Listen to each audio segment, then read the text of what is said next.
আসসালামু আলাইকুম, শুভ দুপুর সবাইকে। আজকে রান্না করছি চিকেন উইংস।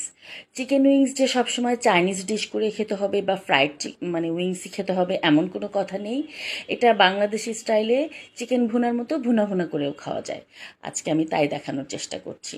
প্রথমে উইংসগুলো সুন্দর করে ভেজে নিলাম, তারপর অনেকগুলো পেঁয়াজ অ্যাড করে দিলাম। যেহেতু এটা ভুনা ভুনা হবে দো পেঁয়াজার মতো, এই জন্য পেঁয়াজ অনেকগুলো দিয়ে দিলাম। তারপর দিলাম জিঞ্জার গার্লিক পেস্ট, দিয়ে একটু কষিয়ে নিব, ভালো করে ভেজে নিব চিকেন উইংসগুলা। তারপর বেসিক মাংসের গুঁড়া মশলাগুলা লবণ সহ অ্যাড করে দিলাম।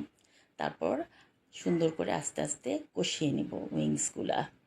এই যে আমার কষানো হয়ে গেছে, তেল উপরে উঠে গেছে, কত সুন্দর কালার হয়েছে দেখেন। তারপর পানি অ্যাড করে দিলাম।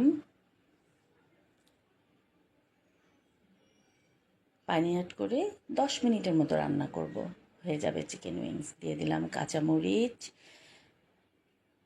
সুন্দর ফ্লেভারের জন্য দিয়ে দিলাম আমার পছন্দের রোস্টেড কিউমিন পাউডার। হয়ে গেল চিকেন উইংস। ভালো থাকবেন সবাই, দোয়া করবেন।